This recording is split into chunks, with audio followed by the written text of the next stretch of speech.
Good morning, my dear students. The first part of the Indian Constitution I have already dealt. The second part of the Constitution, that is the key features of Indian Constitution, I am here to deal with that part. Hope you are ready. So without any delay, let's get started. Now the first part was focusing on what is the Constitution and why do you need it. Right? We studied 3 storyboards where we got the points why we need the Constitution. Now let's get into the key features which are there in the Constitution. As we know already, the beginning of the 20th century, the Indian national movement, which was been very active, and the freedom struggle, the nationalists had devoted a great amount of time in imagining and planning what a free India would be like. So under the guidance of Dr. Babu Rajendra Prasad and Dr. B.R. Ambedkar, with great effort, the Constitution was drafted. The Constitution by which the whole country is governed had lot of key features which would help the people, right? Now we will deal one by one. These slides all have already been explained. I have explained all this. Now before we begin, again I'm paying tribute to the father of the Constitution, Dr. B.R. Ambedkar. So we'll start with the key features of the Indian Constitution. The first one is federalism. What is federalism? Federalism refers to the existence of more than one level of government in the country. Now, if you take the levels of government in the country, we have 3 levels of government, right? One we have called central government. Who is leading the central government? The Prime Minister, Mr. Narendra Modi. Then we have a state government. Who is leading the state government of Karnataka? Yes, Mr. Yediyurappa. Then we have a local government. Local government is also Jilla Panchayat, right? Now in these 3 tiers, the powers are shared. That's called federalism. Federalism refers to the existence of more than one level of government in the country. We have government at the state center. Panchayati Raj is the third. This is also called as the Panchayati Raj government. That is why it's called Panchayat. Now in local government, we have 3 parts. One is the Jilla Panchayat, ZP. Below that is Taluk Panchayat, TP. And below that is the basic government, that is the Gram Panchayat. Right? We have a Gram Panchayat, that is village Panchayat. Above it Taluk Panchayat, above the Jilla Panchayat. The 3 tier of Panchayat Raj makes the local government. Then comes the state government. Then comes the central government. So that is the first important feature in the Constitution. Now the vast number of communities in India meant that system of government needed to be devised that did not involve only person sitting in the capital of New Delhi. So why the need of federalism? Because the country's population is too much and the ruling or the administration cannot be done sitting in Delhi. So you need to have the governments in the local level and the state level. That's why the idea of dividing the rule, dividing the powers, dividing the revenue among the governments so that the administration can be done easily. It was important to have another level of government in the state so that decisions could be made for that particular area. While each state in India enjoys autonomy in exercising the powers on certain issues, subjects of national concern require that all of the states follow the laws of the central government. What does this is? There are some rules which the state government can make, right? There are some rules which all the state government should follow, which are made by the central government. For example, I'll tell you, look at the Corona lockdown. Central government has announced that the lockdown will continue till May 3rd, right? That is the law that everybody should follow. Can a state violate it? Can a state say, No, we will not follow it. We will just have lockdown till May or April 25. No, it's impossible. You have to follow certain rules. So certain rules, the central government makes the policy. Certain rules, the state government also makes the policy. For example, the defense, post, right? They're all made in the level of a central government, whereas the state government makes laws based on police. Education is one such thing which the central government also make the law and the state government also makes the law. The second feature is parliamentary form of government. What is the form of government in India? It's parliamentary form of government. What does this refer to? The different tiers of government that you just read about consist of representatives who are elected by the people. Obviously, we send the member of parliament, MP, member of parliament, to the parliament. The parliament is there in Delhi, right? We send them to parliament. There are people who are elected in a local level called MLA, member of legislative assembly, who go to the legislative assembly of their particular state. For example, if we elect anybody, they will go to Karnataka Vidhan Sabha. So Constitution of India guarantees universal adult suffrage. Universal adult suffrage is the voting rights. Anybody who is above the age of 18 gets the voting right. That's called suffrage, voting right, for all citizens. When they were making the constitution, the members of the Constituent Assembly felt that the freedom struggle had prepared the masses for universal adult suffrage, and this would help encourage a democratic mindset and break the clutches of traditional caste, class, gender hierarchy.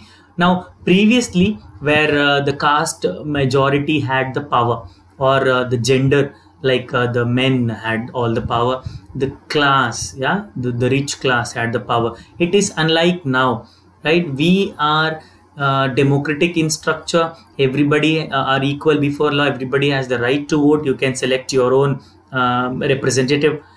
Also, every citizen of the country, irrespective of his or her social background, can contest in elections. You can contest elections. You can vote. Nobody denies your right to contest and right to vote. These representatives, if you are chosen, are accountable to the people. If you are chosen, you are accountable for the people who elect you. So it's not that you just got elected and your मनमर्जी काम करना शुरू किया. ऐसा नहीं है. अगर आपको किसी ने चुना है तो आप उनके लिए अकाउंटेबल है, उनके लिए आपको काम करना है, उनके लिए आपको पॉलिसी बनाना है. Third one, separation of powers. Federalism ने मैं आपको बताया कि गवर्नमेंट का पावर्स डिवाइडेड है, सेपरेशन है. According to the constitution there are 3 organs of the government. This you might have heard, read. The first one is legislature, the second one is executive, and the third one is judicial. Right? Legislature, obviously, the parliament makes the law. Executive, दो executive है, permanent executive and political executive. दोनों law को implement करते हैं, execute करते हैं, तभी तो एग्जीक्यूटिव नाम है. और judiciary, supreme court and high court, whether the law is being executed properly, इसको चेक करता है. So this 3 are independent, interdependent and they check each other.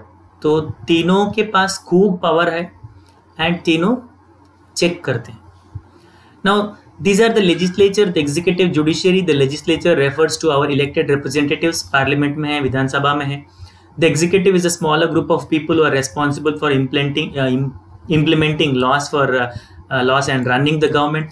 मैंने आपको बताया implementing में 2 लोग आते हैं, एक political executive और permanent executive. Political executive obviously chosen by us. Prime Minister आते हैं, ministers आते हैं, cabinet के ministers.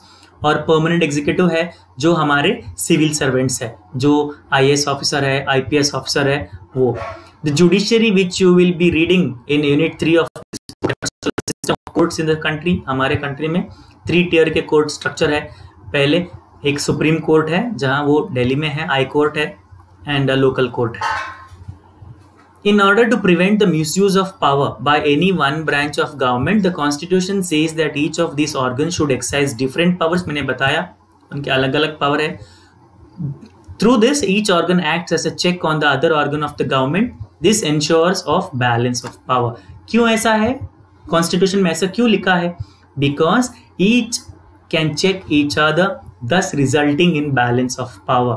किसी के पास ज़्यादा ऑटोनॉमी नहीं है, किसी के पास अनकंट्रोल्ड पावर नहीं है, कोई एक ऑर्गन ईच अदर को चेक करता है. Fourth, fundamental rights. The section on fundamental rights has often been referred to as the conscience of the Indian constitution. बहुत इंपॉर्टेंट पार्ट है. Colonial rule had created a certain suspicion of the state in the minds of the nationalists, and they wanted to ensure that a set of written rights would guard against the misuse of state power. ये क्या है? Fundamental rights क्या है? Fundamental rights ऐसे rights हैं जो आपको दिया है. What are rights? Rights are claims. Claim, आप क्लेम कर सकते हैं. आप बोलते हो ये मेरा राइट है, this is my right. Swaraj is my birth right. Right, आपने सुना होगा. ये मेरा राइट है. क्या है राइट? वो आपके क्लेम है. It is your claim.